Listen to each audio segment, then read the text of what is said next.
Welcome to the Screen the Screener College Basketball Podcast with your hosts, Mike Randall and Gus Kearns. Welcome in, listeners, to the Screen the Screener College Basketball Podcast, where we're always talking everything college hoops. You could have been anywhere else in the dial, but you chose to be here with us, Mike and Gus, and you chose to be here during the best month of the year. It's finally March.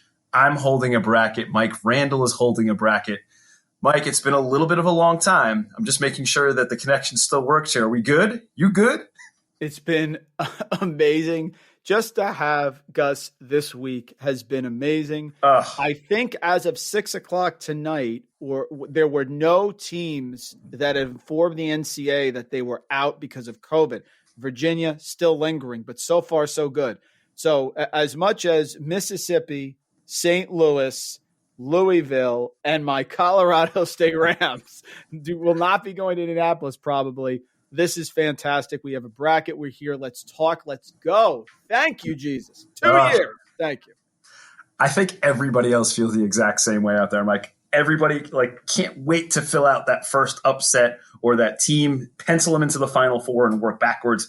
I don't know how you might fill out your bracket, but we're just going to say we're so pleased that we're here to do it a little bit with you and keep you company along the way. All right, so Mike, here's what we're going to try to do for the listeners here. We're going to give the listeners your picks here. I'm going to tell you one game where you're crazy and you might be wrong, and maybe give the listeners a player inside each one of the brackets where we want to pay attention to. So, listeners, I think this is the person you want to hear their picks. So, Mike, wherever you'd like to start with this beautiful piece of paper, this beautiful bracket, these 68 gorgeous teams, you tell me where you want to go, and let's run this down for the listeners. All right, here we go. I'm going to set the beginning of this, and I'm going to give you my mindset.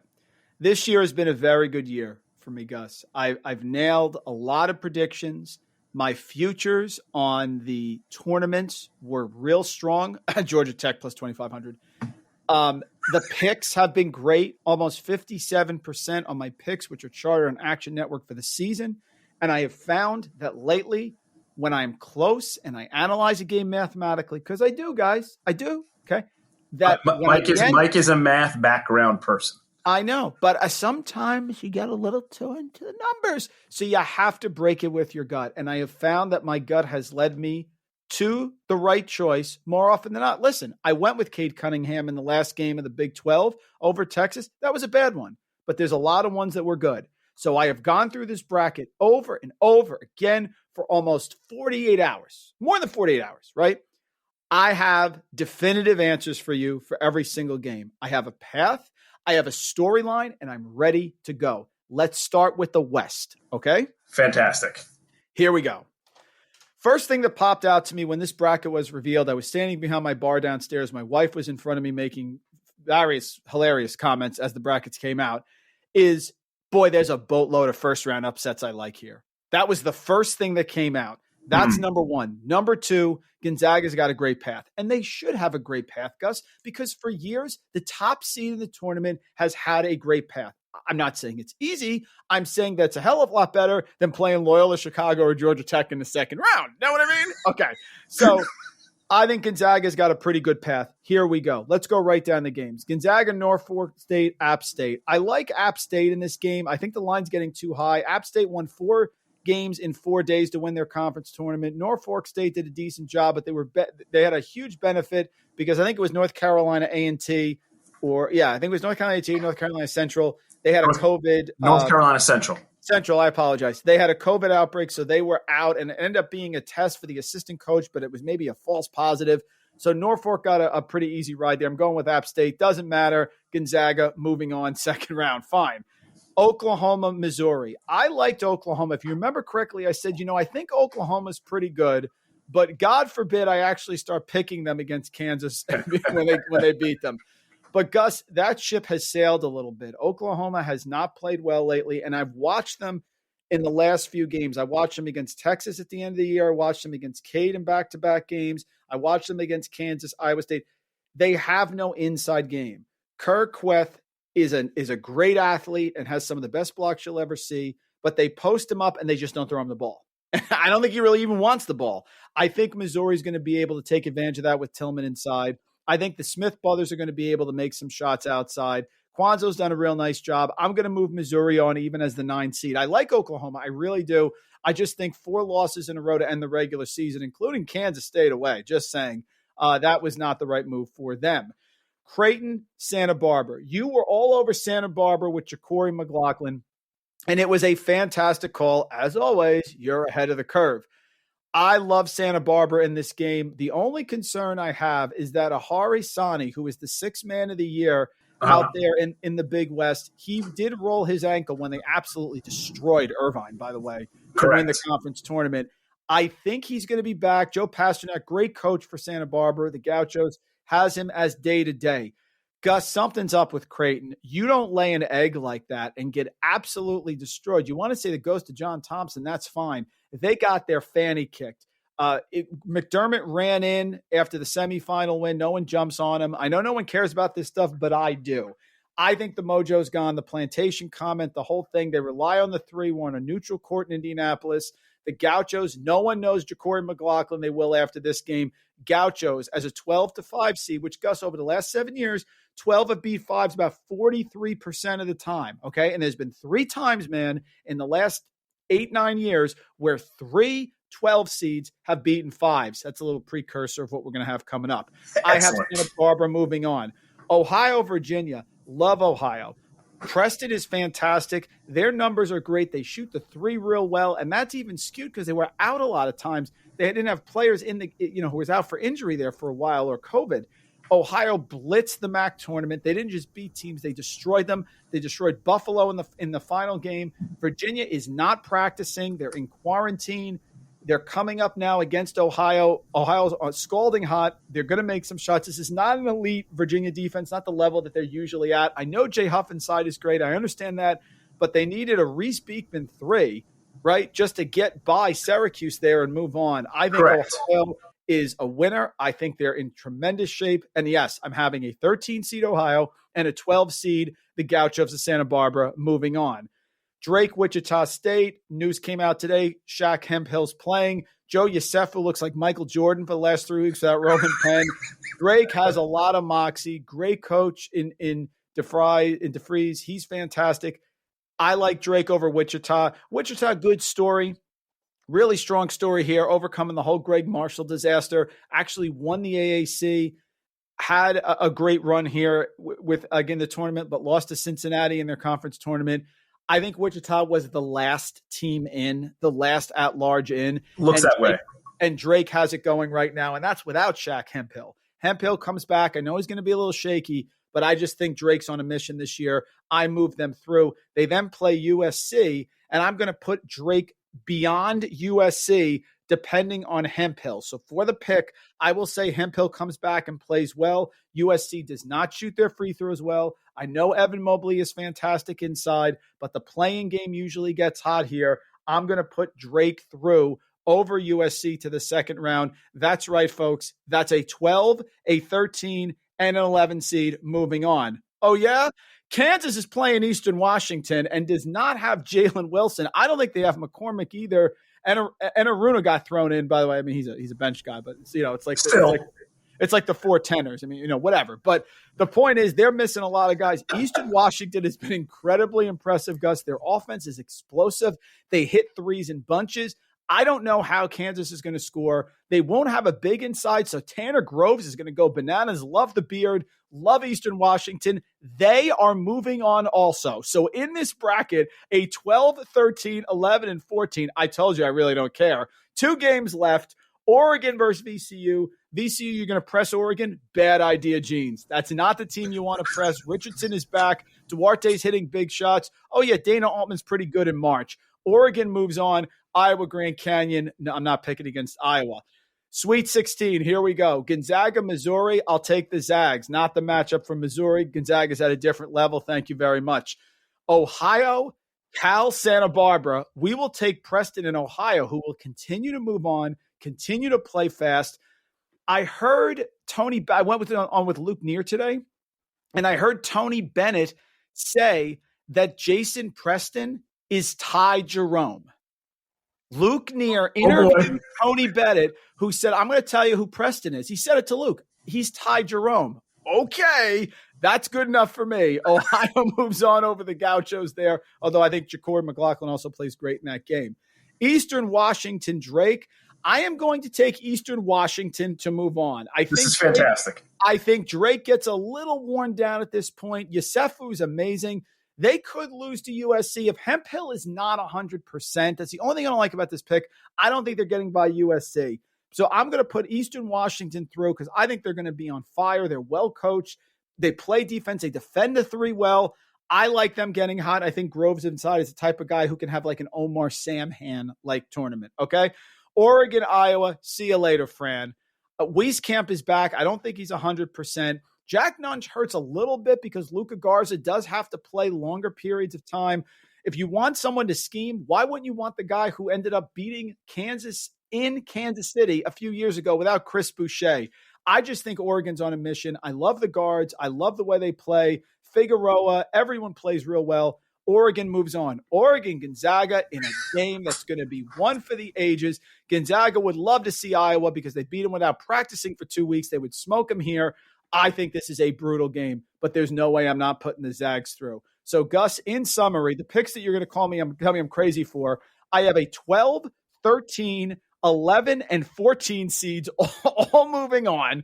I have Gonzaga, Ohio behind Preston, Eastern Washington, and Oregon in the Sweet 16. The Zags play the Ducks. No more quacking. Gonzaga in the Final Four. Go ahead, rip me apart. Okay, no ripping apart here. That's just an absolutely fantastic breakdown of this bracket. Listeners, I think you got exactly what you were hoping for when you tuned into this particular podcast. Okay, here's my 2 cents. Number one, I think the one place that I think you're wrong is Eastern Washington pick. Look, I think that Kansas is going to have enough athletes. Bill Self is going to throw out a junky defense. That's fair. To figure out a way to get through that. So that's the only place where I think you're crazy, you're wrong. Now, here's why you're right in another place. Jason Preston is that good. If we pay attention to his timeline through the season, he was injured. And we have a sample size now where we get to see exactly who he is and what he can do.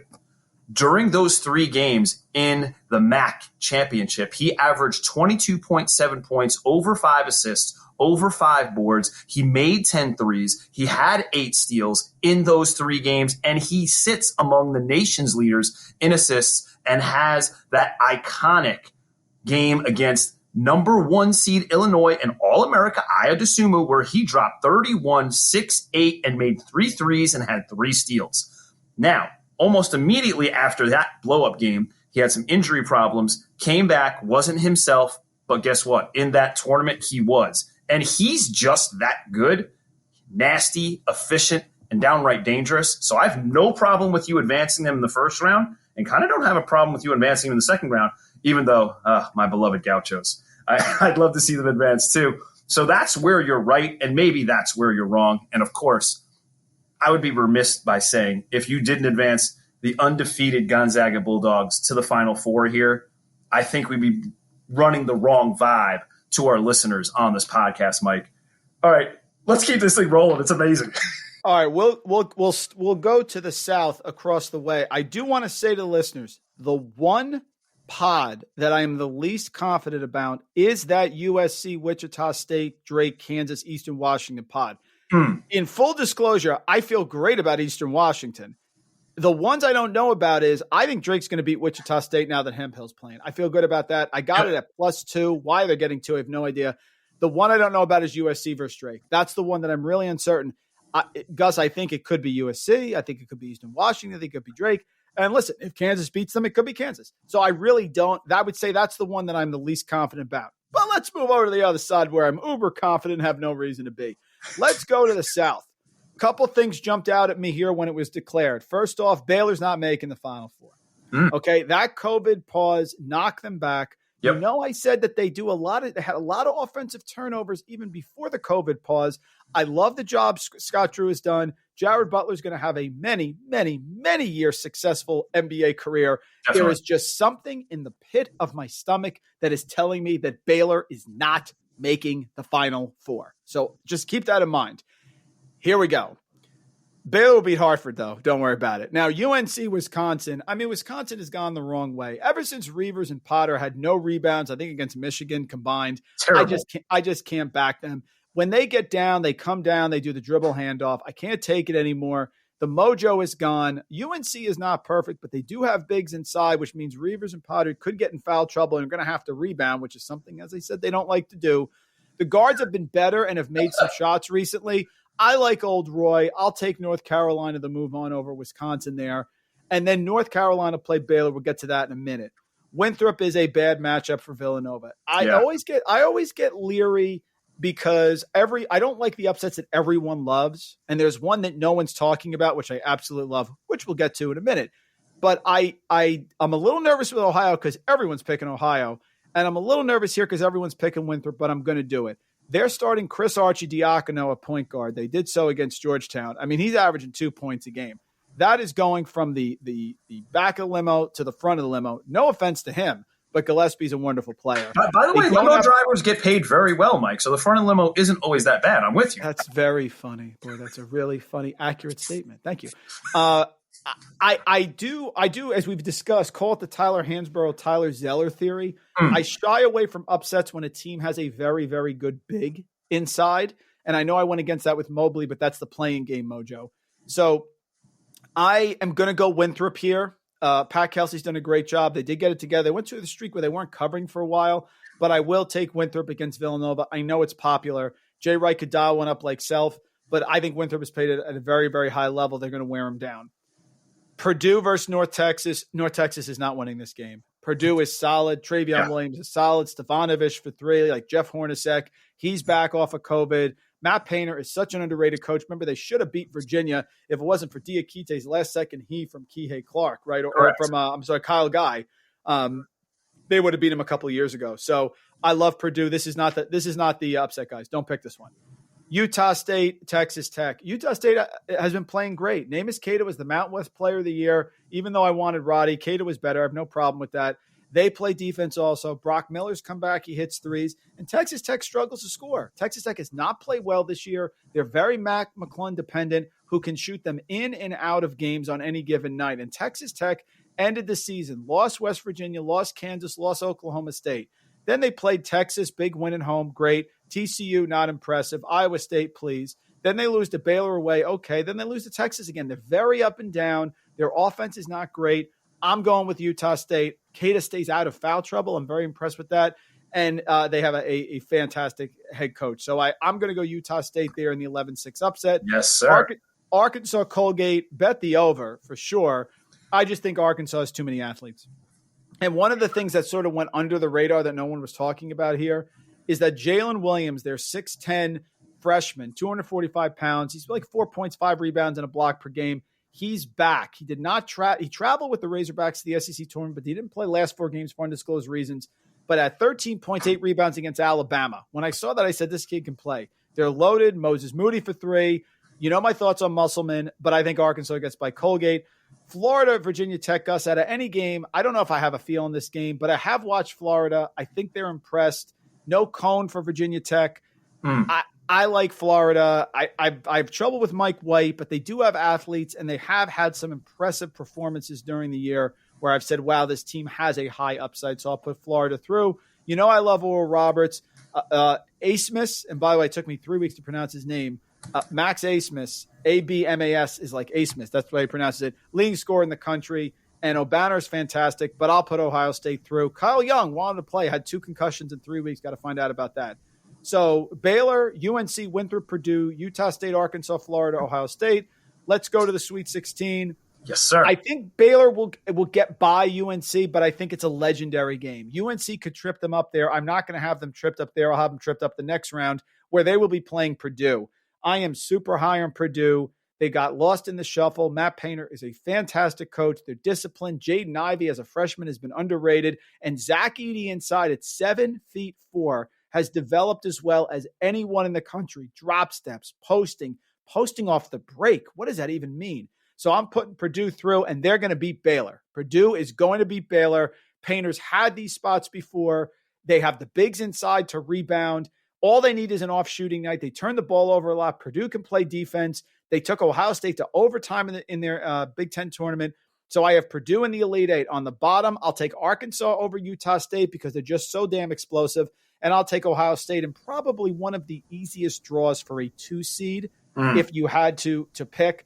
Arkansas, Ohio State. So it's 1-4-2-3 chalk here, but it's not chalk moving forward because the Boilermakers will move on. They will play Ohio State. I think we have to realize that Holtman can really coach, Gus, and we have to realize that Dwayne Washington makes circus shots, and that's just what he does. Okay, look, I know we're waiting for him to stop making them, but it's what he does. He has irrational confidence in the best way possible. He really does. And I think Purdue is going to make the Final Four. I think Williams and Edey inside. Painter, as an underrated coach who I've not been a fan of, been super impressive. They shoot the three well. Yes, they had the meltdown at Miami, but they've also been real solid. And I think this is a team that no one is talking about, that played in a major conference, had big wins. Remember they that run those five out of 6 road games in the middle of the year? I kept fading them. They kept covering. It's incredibly annoying.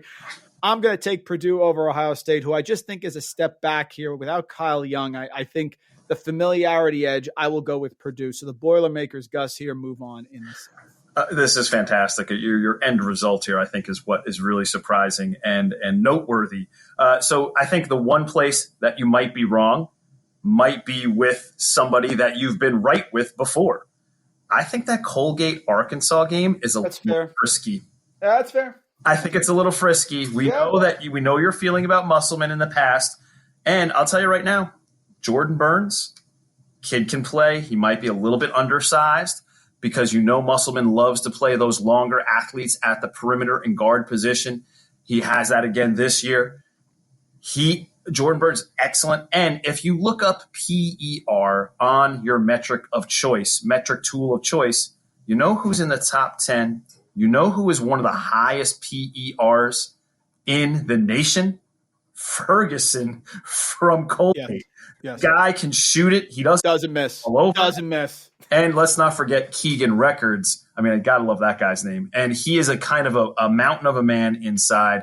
He's a little bit he's not as mobile as you'd like to be, but he is one of these mid-major bigs that can make a difference and had a great run in the tournament. So I think if you're going to be wrong one place, that might be the place to look for an upset. And I'll tell you what, we've talked about this player before on the podcast, and you have this team advancing. Chandler Waldron from Winthrop is an absolute anomaly.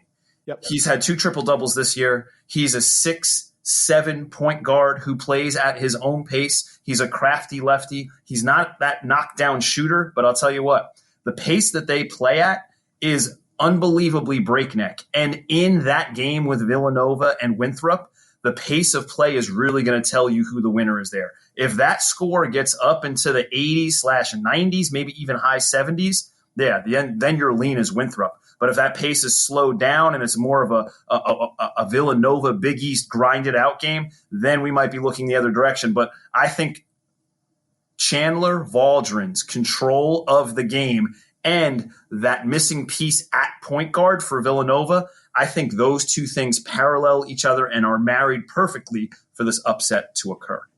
Yeah, and with Waldron, he's a Big South Player of the Year also. Really does it all, triple-double guy. Great call. Excellent. All right, Midwest, my friend. Bottom right-hand corner on your bracket. First reaction, Illinois screwed. That is a absolute federal brutality second-round game. Now, there's rumors going around there's COVID issues in Georgia Tech. So please understand, guys, this is assuming they're at full strength. They tell me Jose Alvarado's out. I mean, that's going to change his pick. But, yeah, right. Illinois, Drexel. Okay, I like Drexel. Saw him, made some threes. Okay, Illinois, different level. Georgia Tech, Loyola Chicago. Everyone is on Loyola Chicago. I don't like this matchup for them. Moses right inside, the lowest, in terms of fanfare, ACC Player of the Year in the history of the conference. Absolutely. Is going to be able to at least contain Cameron Krutwig inside. I mean, Cameron Krutwig has not seen a big like this since Wisconsin, and they lost at Wisconsin and really weren't that close. It was pretty much 8 points for most of the second half. Alvarado's a winner. The guy's just a stud. I love Loyola Chicago. Sister Jean's going to be there. I'm fired up for them. This is not the matchup. I've been hammering Georgia Tech with the points. I'll take it all day. Everyone's going to be on the list of Chicago. I will take Georgia Tech to move on there. I think that is the idea, Gus, that Georgia Tech is a 9 and Clemson is a 7. I don't even know what to say about that. It's hard to fathom, right? And I think you feel the same way with like Colorado and USC. I mean, don't you feel the same way? Like if you watch those two play each other, like why is one seated ahead of the other one? Like that. We'll get to Colorado, but I don't understand that. I guess the argument is going to be that I think Clemson beat Georgia Tech. Is that Clemson lost to Georgia Tech, then they beat them at home. But I don't get that at all. They must be punishing Georgia Tech. This is the metrics again, which drives me crazy. They opened the season Georgia State and Mercer, and they lost both those games at home. Georgia State in a 4 overtime game to start the year was a good team, and Mercer, of course, at home. Stuckey brought up that he remembered Pastner when we did our Action Network pod on Sunday night was having a no contest practices, no contact practices at the beginning of the year. That obviously didn't work, but I get it. He was trying to get through COVID. I don't if they're in the same room, Gus. I don't know if they're touching each other, but anyway, that's why I think they got punished. But Georgia Tech's going to move on there. Tennessee, Oregon State. I'm done with Tennessee. A lot of orange in this bracket, by the way. Oklahoma State, Syracuse, Oklahoma State, Tennessee, Oregon State. I'm done with Tennessee's defense. I love Yves Pons. It hasn't worked out. I mean, they had a nice run there for a while. They gagged it back to Alabama, who's explosive. I'm going to ride Oregon State. Wayne Tinkle's done a superior job. They have the bigs inside, Ethan Thompson. They've played so well. I'm so mad, Gus, because I did pick Oregon State to cover the 5.5 at home at the end of the regular season against Oregon. Oregon blitzed them. So do you think I would go back to the well in the Pac-12 tournament knowing that I probably was right just the wrong day? Yeah, you're just a game early. That's all. They're hot. I like riding the momentum teams. I'm fine with that. I'm done with Tennessee. I have no interest in this. Yes, Gus, this is my third 12 seed over a 5 seed. Third one here because I also pick Winthrop. Syracuse, San Diego State. I have not been impressed with San Diego State away from home. I also, as you know, I also ran for like an hour and a half during the second half of the Colorado State-San Diego State game, listening to it on my phone when they had that big comeback. I'm texting you and Dr. Tony, you got to check this game out. I don't know where I was. I mean, I was in like mile 6. I come back. My wife's like, "Where were you?" I was listening to a game, and I didn't want to break the mojo. I'm impressed with Syracuse. They should have beat Virginia. They're getting. This is what Syracuse does. We don't think they're good, and they just come in. They're going to zone them. I know Shackle can hit threes. That's going to be a problem. Matt Mitchell has not been at the level he has. They're not the same away from home. Syracuse moves on as an 11. Bob Huggins is going to have nightmares of back to 2016 when he was a 3 seed against Stephen F. Austin. Mm-hmm. Let's see, Gus. Stephen F. Austin, really good defensive team. Scrappy, get up in you, not afraid of the big moment. 70-56, smell you later, Bob. Now he's in 14 3 seed. He's going to have flashbacks because Morehead State, I've been uber impressed with them. I picked to get against them over and over again. They play fantastic defense. Johnny Broome is an incredible player, as you've mentioned on multiple occasions to me on social media and text message. Yes. And they're going to give West Virginia all they can handle. West Virginia's defense is not at the normal level. McBride sometimes can get in love with the jump shot. Huggins benched him a couple times for not playing defense. A little bad mojo there. Morehead State 14 versus 11 there. This is an absolutely fantastic draw for Rutgers University. Okay? They get to play Clemson. They're favored, by the way, which shows you why Clemson should not be a 7th seed. If they were playing Georgia Tech, I think it'd be a little different here. Great draw for Rutgers. Down screen, back screen, slop it up, let's fight. Ron Harper started to get hot a little bit over the last couple games. Mm-hmm. They're ready to go. I like Rutgers over Clemson. Clemson has not impressed me. They just cannot score. And if you're going to play defense with them, which is what we learned this from Virginia, right? The way to beat Virginia is you got to get in the trenches with them and play defense. You're not going to run them off the court. Rutgers, I think, wins this game comfortably. Houston, Cleveland State. I like Cleveland State. Houston's going to advance because they're just too physical for a small school like Cleveland State. Cleveland State can't score either. That's the problem. I mean, they're up and down, but they generate a lot off of turnovers. Houston's eyes are going to light up. Moving to the Sweet 16. Illinois battle tested, tough second round game, but Coburn and Simon, whenever you need a big shot, he's there. I skipped one. I'm sorry, Gus. After Tennessee, Oregon State, I apologize for this. Oklahoma State, Liberty. Right. I really wanted to pick Liberty. Liberty is so good. McGee is the guard. They're Virginia light. well coached, Richie McKay, the whole thing. I just couldn't pull the trigger. I would respect you if you could, but I just think Cade is on a Kemba Walker, Danny Manning-like role right now. So I had Oak State going through and Oak State being Oregon State. Okay, I just assumed that you advanced Cade. That's. I apologize. No, I think it's a terrible matchup. I love Liberty with the points. Everyone's going to be on Cade because of Oak State. Liberty gets their pace. It's going to be a very close game. I just think Cade is good enough to find a way to pull this one out, but this is not a blowout. I then have Oklahoma State being Oregon State. I did have Oak State losing to Illinois in the Sweet 16. Illinois, it is a rough path for a team that is the third number one seed. I just think that they're very balanced. DeSumo's fantastic. Corbello's been great. Has really developed throughout the year as the point guard. I love him as a player. I think he's a gigantic difference maker. I love Oak State. I just think and Avery Anderson was great when they were out. Kyle Boone's blocking shots on the break all the time. I put Illinois through. Bottom part of the bracket, Gus, laugh it up. Syracuse's zone totally flummoxes Morehead State, who will get the under on this game, who just cannot score consistently enough against that zone. Boeheim shrugs his shoulders and moves on to the Sweet 16, where he will face Rutgers University.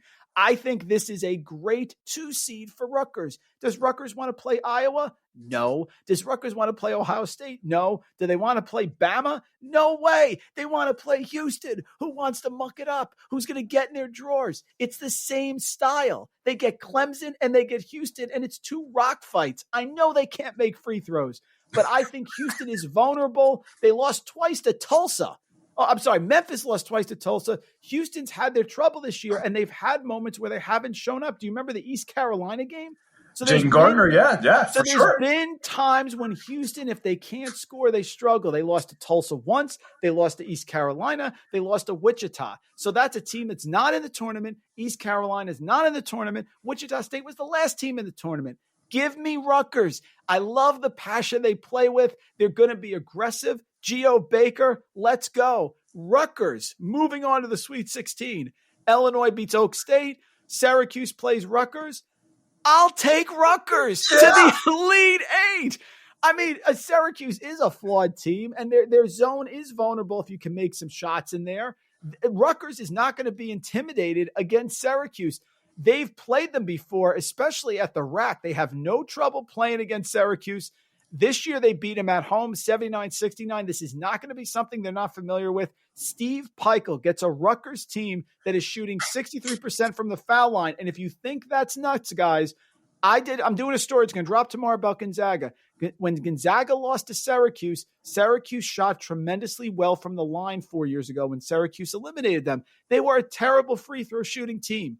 Rutgers comes in, they play defense, they rebound, and they make free throws in this game. Rutgers moves on against Illinois in the Elite Eight. Yep, that means, Gus, on the right side of this bracket, Purdue, Ohio State, Illinois, Rutgers.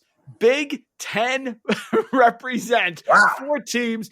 I put Illinois through to the Final Four. They're just too talented. What do you got in the Midwest? Oh, my goodness. Okay, well, number one, great job representing Jersey and pushing Rutgers through. Here's the key. I'm going to concentrate on the bottom part of your bracket. I'm going to tell you that you are wrong because Cuse is going to lose to San Diego State. That's fine. In that first round. Now, here's why. You have probably some of your logic of why Rutgers is going to beat Cuse is because the soft spot of that zone is the mid-range. Ron Harper Jr. operates in the mid-range. He can make passes out of the mid-range. You want him operating there. They can even put Miles Johnson there because he's crafty with the ball. But if we go all the way back to round one and we take a look at San Diego State, you mentioned Shackle and his floor spacing. You mentioned Matt Mitchell. Guess what? That's the perfect recipe. Nobody's going to want to double or slough off of Shackle on whatever wing they decide to put him on because they're going to have Mitchell in the middle, and they put Mitchell in the middle and let him operate in the middle of that zone. I think that sounds like a recipe for disaster for Syracuse. You're going to put the best player on the floor, possibly in that matchup, in the middle of the floor with the ball in his hands in a decision-making situation. I kind of like San Diego State in that matchup, so I'm going to disagree with you there. And then if we're going to go player, guess what? You said you were done with Tennessee. I'm not. I think that Tennessee and Yves Pond are going to be the kryptonite for Cade Cunningham and Oklahoma State. I think that Yves Pond is going to match up against Cade Cunningham, and he is going to see the first NBA-style defender, level defender that he's seen almost all season. I know the Big 12 has its array of excellent teams and excellent defenders, especially the wings on Kansas and so on and so on. I get it. But Yves Pons is a different level defender. He's a difference maker defender. That's going to be the difference in that game. And I think he's going to be the difference maker in that particular matchup if Tennessee and Oklahoma State get through. You mentioned Liberty. Liberty shoots the 3-ball well. You mentioned McGee. They're going to play the pace. They're going to try to slow the pace. Oklahoma State's going to try to push pace. So, again, if you're looking at that game, deciding who has the upper hand, just take a look at how that game is operating. If you feel like it's a little bit of a slog, it might be Liberty's direction. If it's a little bit quicker, then, of course, the athletes that are surrounding surrounding Cade Cunningham and Oklahoma State have the upper hand there. But I'm telling you, the player to watch in this is Yves Pons. If he gets matched up with Cade Cunningham, I am salivating over that matchup. So, Mike, just to review, you have the Zags up in the West. You have Purdue over in the South over Ohio State. You have Illinois moving on, a surprising Rutgers team. Man, I can't wait to hear what you're going to do in the East. This sounds amazing. Yeah, great calls there by you. I like the counters. I would say the other pod, Gus, that I really, really took a long time with is this Tennessee, Oregon State, Oak State, Liberty. Yeah, it's tricky, right? Yeah, it's tricky, as is Loyola, Georgia Tech. And I'm not going to put Illinois knocked out by either of those teams, but I think they're great teams. So I really struggle with that. I'll tell you, I took a lot more time on that than the bottom bracket, and that's putting Rutgers through. Let's head to the East and finish this off. Let's do this, baby. This is my blow-up bracket in a lot of ways. You probably say, how's that possible when Rutgers is in the Elite Eight? But I don't like Michigan. Hang on then, folks. Strap up. Yeah, I don't like Michigan. I without Livers, that's an issue. I think Hunter Dickinson does get worn down. I think he's been the best big on the floor in a lot of situations, and I've seen him get tired at the end of games. Man, had a great run there making steals against Ohio State, but I just think that they're a Jenga puzzle. They rely on the 3-pointers on the outside, and you take Livers away, who's their second leading scorer. I just think it's too much to ask, so I don't have Michigan going far. If St. Bonaventure beats LSU, which is the game that I'm worried about, they're making the Elite Eight. I don't think there's really no question in my mind. It's just one of these games where you've seen if they get by the first game, they'll move on. Maybe it's my Boston College years where they went to overtime against Washington State and then made the Elite Eight. Right. This is the game. LSU's playing scalding hot. Will Wade has finally figured out I got to play zone because no one plays defense on my team. Bonaventure is just so well-rounded. They have great guards. They have veteran guards. Osuni inside Gus. I think he fouled out against VCU, I want to say, or got in foul trouble. And Schmidt, since that point, basically, I think has worked with him on you have to stay on the floor because we have no depth. We go 6 deep and that's it. They don't get in foul trouble. That was a very impressive win over VCU, though Bones Highland had 3 fouls there in the A-10 final. I like Bonaventure to go through, and I also like them to beat Michigan. They shoot the 3 well. They play defense. They're really well coached. That is not the team that Michigan wants to see. And Michigan, if they're not making their threes, and Isaiah Livers, I don't think he's going to be on the floor, that's a big, big loss. Eli Brooks is coming off an injury as well. I just think they're very, very flimsy right now and that they're going to go down. The guy who had that ticket I talked about with Matt Peralt, whoever was out there, he bet 150 to 1 to win the tournament, $800. He was selling on an eBay because if it cashes, it can cash for like $130,000. He's like selling on eBay for $13,000. I hope he sold it because I don't think they're making the championship game. That's for sure. Georgetown, Colorado. Colorado's the big pillow. I don't want to hear about their free throw shooting. I really don't care anymore. McKinley Wright's great. Batty looks hurt to me. They're always soft. They don't play well away. Didn't they lose to Washington? I am not impressed with Colorado. Give me the Hoyas. Hoya Paranoia. Chudier Billy, by the way, I think it took me a while to figure out how to say his name. Just done a great job offensive, defensive for the Hoyas. I've always said Javon Blair has been very underrated, has hit threes on the break. The bigs inside, very, very good for them. Wahab, Patrick Ewing goes to John Thompson. That is my 4th 12 seed over 5. Georgetown moving on. Love it. UNCG, Florida State, they're both going to play defense, and they're both going to press, and Isaiah Miller is absolutely fantastic.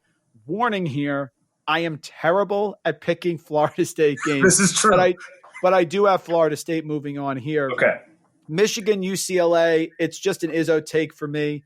UCLA, basically what's happened this year is that Mick Cronin has had to turn his team and say, look, we know that we can't guard anyone, so we're basically going to try to outscore you, which has been really impressive for UCLA because, people don't realize it's been a while since they've had their full roster. They ended up losing Chris Smith early in the year, who came back and could have went pro. Johnny Juzang, I'm not a believer in. 14 points, 34% from three-point range. Okay. Tiger Campbell, a couple too many turnovers lately that I don't like. I'll take Izzo in the defense. And and Aaron Henry's been absolutely fantastic for them. So Michigan State moves on, and I'm going to have them knocking the hell out of BYU. Matt Harms is going to have flashbacks from his Purdue days. They're going to push him the hell around here. He's not going to want any part of this. I think BYU's very overrated. They got in as a 6 seed. Good job by you. You're playing golf on Monday in Utah. Go hike the Narrows. So they're out. The upset that no one is talking about. No one has mentioned this anywhere, and I am shocked by this. Folks, Abilene Christian is going to beat Texas. Now, before you tell me that that's impossible, I will quote you the Middle Tennessee State, Michigan State situation. I know that Texas is hot. I know we saw them sitting up there winning their first tournament. It's still Shaka. Shaka has struggled. He's been eliminated in the first round of tournaments too many times for me to see this narrative. I know they're hot. Matt Coleman, Andrew Jones, Courtney Ramey. Jericho Sims has been really, really good, and he's super athletic. He's not your traditional back-to-the-basket Cameron Krutwig guy. Abilene Christian will pressure you. They will get up and down the floor. They have the number 1 defensive turnover rate in the nation. Number 1. And Texas on offense can turn the ball over a lot. This is exactly the way Middle Tennessee State played Michigan State. I'm going to watch Abilene Christian, who shoots 37, almost 38% from 3, bang a couple threes, get a couple turnovers, timeout Shaka. This is an intra-Texas rivalry. Abilene Christian has been fantastic. They almost won at Texas Tech earlier this year. No one knows that. Abilene Christian to upset Shaka and Texas, even with the momentum. Below that, UConn, Maryland. I think RJ Cole is fine. He was bleeding when they lost that game in the Big East tournament. May have had a concussion. He doesn't play. This is frisky. But I'll take UConn to move on. Bama versus Iona. Rick Pitino packed 8 suits. I guess as Stuckey said, he's going to change one every time out because he's not going to need him for 8 games. Okay? Yeah, whatever it is. Okay, moving on. The Bonnies beat Michigan. I told you that. FSU, Georgetown. I'll put FSU on. There you go. Just do it. It's okay. That's a coin flip. Yeah, they're really, really good. But I think at Georgetown, the Cinderella story runs out for a team that enters 13-12. Abilene Christian versus Michigan State. Abilene Christian in the Sweet 16. You don't know how good this team is, and you will when all is said and done. Colton Cole is a 7-footer inside.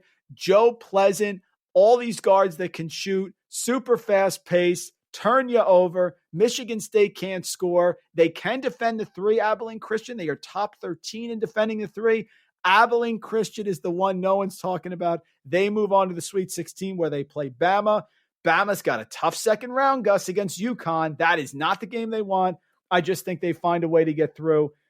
Give me St. Bonnie's in the Elite 8 against Alabama, where I think the Bonnies' lack of depth finally catches up with them. Primo's back, I think, by that point. Alabama, your last Final Four team, Gus. What do you got?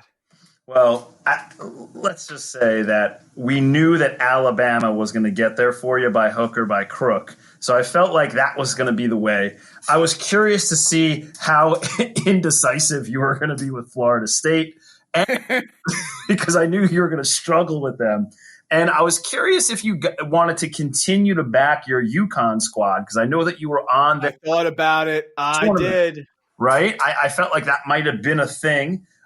So I was just more curious than anything else as far as what you were going to do with those types of decisions. Okay, so where you're wrong, I think you're wrong with Texas. Yeah. Here's why I think Texas. I'm not going to give you any stats. I'm not going to give you any big breakdown here. I'm simply just going to give you vibe and karma. I think the Andrew Jones vibe and karma That's fine. Sure. is good enough here to kind of have that be a little bit of a magical story that first weekend and have you like learn more about it, learn about the things that he had to overcome, learn about how he had to approach being like learning how to play basketball at a high level again, and then really respecting the type of work that he put in and like how Shaka helped him do that. Like, I know you have your issues with him as a coach and maybe an X and O guy as far as results wise, but maybe this is the story, this is the team, this is the profile where we then revisit the view that we all had of Shaka back in 2011 when he went to the Final Four with Screen at VCU and Rodriguez. So I think that is the one place where you're wrong. And I think if you're going to pay attention to a player, I think the one player to pay attention to is something that you nailed. And I didn't know you were going to do this, but this is something of like I've paid attention to and have a little bit of bugaboo about. And maybe with these high-level teams, this is what I'm going to try to key in on as I break down my bracket, is when your lead guard is limited lengthwise and can't finish around the rim in a late shot clock, late game situation where you just kind of need to go get some separation and get a shot or at least get an offensive opportunity. I'm thinking of UVA with Clark, and I'm thinking of Michigan. As much as I love Mike Smith, love the grad transfer from Columbia, averaged 22 points a game in the league, set a Big Ten conference assist record in a singular game with 15. Like I'm in love with the Ivy League. I'm so happy that the Ivy League is all over this bracket with Mike Smith being in Michigan, with Seth Towns being in Ohio State, with Jordan Bruner being at Alabama. I love that even though the Ivy League did not have a season, they are influencing this bracket in a gigantic way. I think that is really a limiter for these big teams that have big dreams, and those guards are limited lengthwise in creation around the basket. And just to flip it back to the first Final Four pick that you had, Mike, that's why the Zags are really different this year than any other team that they've had in the past. I mean, they've relied on people like Pangos and Bell. And when they did get to that championship game, those lead guards were Nigel Williams-Goss and Perkins, and each of them are 6'3" or bigger. Their backcourt now is even bigger than that.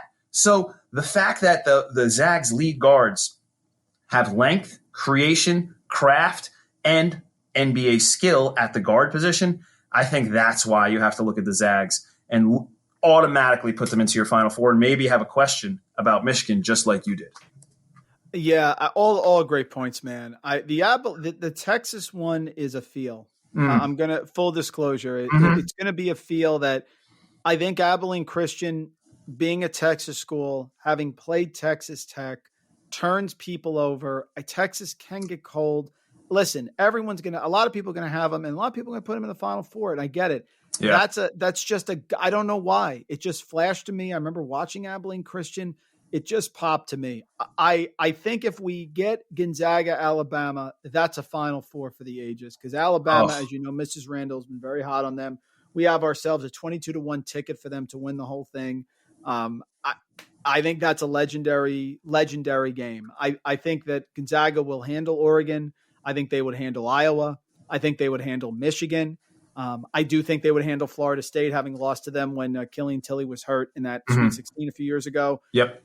I think it's a legendary game. On the other side, Purdue, Illinois. Obviously, I'm going to go Illinois. I just think they're very talented. And I know, listen, the Gonzaga Illinois finals, what everybody has, I just don't think Baylor's making it, man. It's just a gut feeling on my part. I don't. And so anything else is completely wide open. But yeah, a lot of fun. Those are my thoughts. God, just give me half of these upsets. I'll be a happy guy.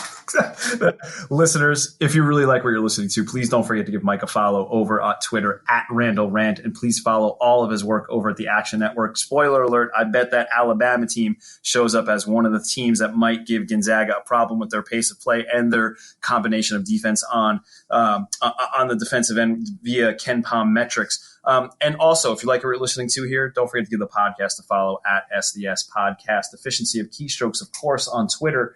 And don't be afraid to leave a kind review. If you're sitting at home watching a game, you got your computer up, you have your Apple iPad, your Apple iTunes account up, go ahead and say amazing things about Mike and his picks. This is absolutely insane. Just to review, Mike has the Zags in the West.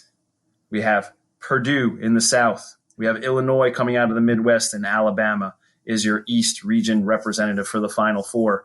Listeners, we hope that you hear the joy that Mike and I had going through this for you, and we hope that you're experiencing a similar level and amount of joy on your end while you fill out your bracket and you watch that first game on Thursday, and you space out a window of time to view some of these games over the weekend.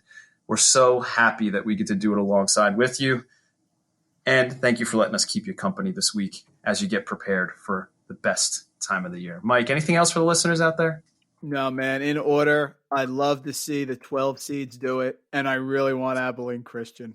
And I'm also, with Self, that'll be a lot of fun. Those are the ones. My mindset and my demeanor is going to be based on those 5-12 games because I just think they're really compelling and a lot of fun. Can't wait, man. Can't wait for Thursday. So happy we have a tournament. I'm now pulling for Eastern Washington in the large. Timeout. Give me a timeout, Billy Self, 5 minutes in. Oh, and give me a timeout, Shaka. Woo! I think he might be wiping his brow. What do you think? First round? Listen, really quick. You remember, bro, I was watching that Middle Tennessee State, Michigan State game, and 5 minutes in, I texted you and said, guys, get to a TV because there's a feeling here. I'm praying for that feeling with Abilene. I hope so. I really am. I hope we have a similar feeling. That sounds amazing.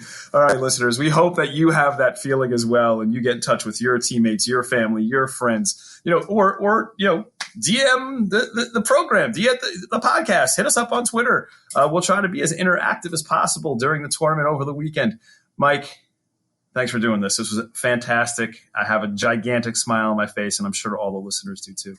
So, Salancha, gratulatia, arigato. Happy St. Patrick's Day, everybody. May the luck of the Irish or the luck of St. Christopher or the luck of whoever you find lucky, that horseshoe or that rabbit's foot, be all over your bracket. Rutgers basketball.